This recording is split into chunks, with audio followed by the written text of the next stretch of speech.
Hello guys, once again it's Matt and today we have another video. Happy Christmas guys, and yeah, let's get into it. Make sure to subscribe. We're trying to hit 15,000 subscribers until the end of the year.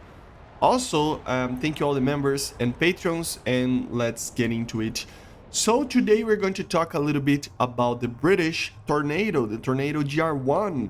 Probably the worst tornado, I think, obviously the worst tornado in the game right now. And it's kind of sad even that the tornado that the British have is the worst one. It's not that different. If you saw my video yesterday comparing them to the other tornadoes, you know, it's very similar. The major thing is the engine. Even though the British tornado can actually technically have, like, let me count, it's 12 bombs times 24 kilograms, something like that. So it's around 250 kilograms of TNT more, a little bit more than that, probably like around 300 kilograms of TNT more, which is basically one more bomb, because of the Mark 13, or the, I don't know the name of the bomb, but the British bomb that the Tornado GR1 uses, it really is a little bit better, not by much, but it is. So even though it is the worst tornado in the sense of performance, it is the best tornado in the sense of bombing capabilities, which is very funny actually. But still, it's something that at the end of the day, it doesn't matter too much. It is still an aircraft that is struggling no matter what version it is, majorly because of the way that the air maps work.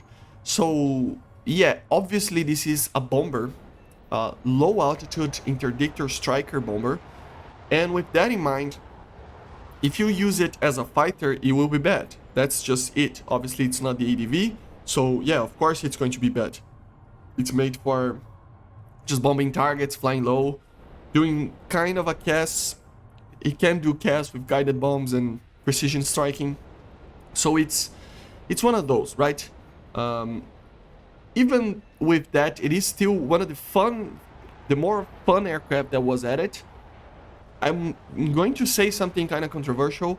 I'm having more fun flying these tornadoes than with the MiG-29 and F-16. Just because you just are bombing, like you just chill and bomb and get some kills with the 9Ls. Sometimes you get a little bit frustrated that you get killed. But since the aircraft is so hard to actually fly and dogfight and stuff, you know, it is an aircraft that makes you kind of not care about that, right? If you're dead or not. I don't know, at least for me. It's very, very funny, that thing. But still, it is an aircraft that, at its job, it's very, very good. And as I was saying, the main problem with it is the maps, not the aircraft itself. If you get EC maps, for example, enduring confrontation maps, you can use these aircraft way more effectively than the with not using that.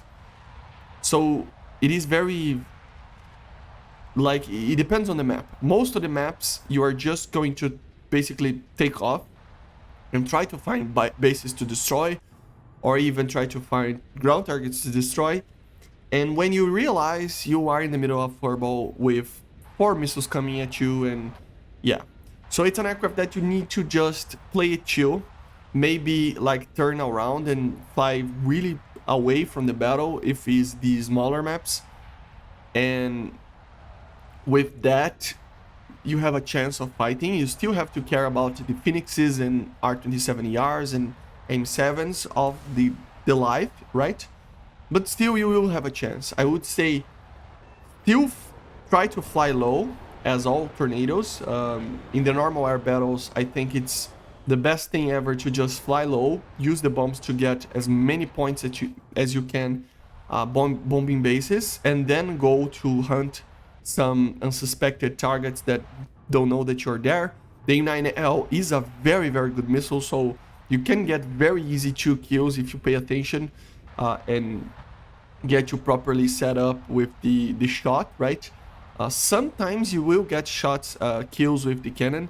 It is a cannon that is very, very good. It is better than the other 30 millimeters from that time or from before for the European nations. So it is one of those very, very fun cannons to actually use, right? And I don't know, it's just a very good aircraft for head-ons and stuff like that. But in general, it is going to be used only for air to ground, right? That's the main point of the aircraft. And for the air to ground battles, I mean the ground battles that you can use it as an air to ground weapon, I still think that it can hold its ground, right? Um, but the main tactic would be to just fly high when you are using the guided weaponry. They actually fix it. You now can actually take 4 guided bombs. You couldn't before. You could only take like 2 or one of the big ones, and now you can actually take 4 of them. So yeah, I mean it's 4 targets that you can actually kill if you are paying attention. All the systems of all tornadoes, but the British one, it has a very good thermal system, laser designator system, right? So it can actually do well in that, but still it's something that you really need to be careful, right?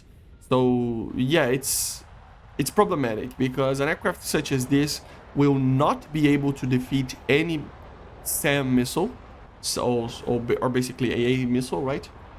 So it is going to be not the greatest for CAS as well.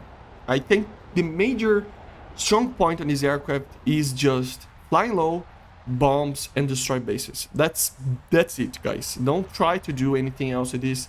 You will get destroyed a lot of times just trying to do anything else other than this.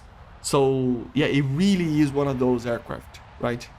So yeah, I really hope we have more EC maps for this type of aircraft. Now we are getting external fuel tanks. I know a lot of people complain about the EC maps, but I do think that it has a problem, the EC maps, that they are being put it into the rotation of lower ranks.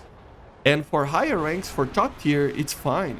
I mean, the normal matches, for example, if you have a normal match in top tier, in a normal map, you would be around 5 to like 15 minutes of a battle. That's the normal time. More likely than not, less than 10 minutes, but around that, right? 5 to 10 minutes, maybe that's the normal match time battle. With DEC, it's like 15, maybe 20, depending on the situation. Maybe for most players, you will be less than that because you eventually will die and other problems will happen, right? If you stay alive until the end, it's probably going to be on the max side 20 minutes, normally 15. And even though I know some people complain about it, that it's too long, I mean, it's just 5 minutes more. You take like 2 to 3 minutes more to just get to the battle, maybe even less. And the battles are more spread out, and it's just easier to decide stuff and just be proactive about the way that you want to do stuff. I don't know, it's just... I don't think it should be all battles, EC maps, for top tier, but at least like 50% or 30, 40% at least, something like that. Because right now it's like 10% of the battles, 20 maybe. And when you fly the lower tier ones, I mean 9.7, 10.0, sometimes half the times it feels like you're getting into a EC map. I don't know if it's just a feeling, but it is a very weird thing, right? So I don't know. This is just my opinion, but I do think that EC maps will work better with this aircraft. The more we go into the future, the more it will be. Maybe later they can actually introduce something like an AWACS or a GCI or anything like that to help, you know, maybe find the last guy. Or, I mean, blind hunts already help a lot. Maybe give more blind hunts for top tier for help out on all those maps or something like that, right? I just think that it needs to be a more constant thing of actually having these maps, just because aircraft like this, if they have a very good objective and a very good play-wise kind of fun factor that you can actually play in these C maps, in the normal maps is almost useless and it almost dead in the water. And the more aircraft that we have like this, the more different aircraft that we have like this, like the Marineflieger one that is coming, the more we will need better maps to deal with that. Not the map itself being larger, maybe just the normal maps, but more spread out units, airports that are more spread out, a bigger area of combat. That's just what we need, because then an aircraft such as this can actually fly low and hide itself from raiders and stuff to actually destroy the objective and return to base, right? And help the team win like that. If a base can destroy, if a base, for example, is worth 2 players being killed in a match, I mean, it's already plenty, right? You are helping out the team doing your own objective. So I just think that we need more of that, especially in this type of aircraft. The British Tornado, eventually, it is an aircraft that we are going to get the ADV variant that will be way better. But right now, the GR1, it is literally the worst variant of the Tornado, just because of the power to weight. The bombs help a lot, but the performance of it will make it a lot harder to evade targets and enemies in general. Okay, but anyway, I hope you enjoyed, guys. Make sure to subscribe, and I see you guys on the next one. So bye, guys. See you.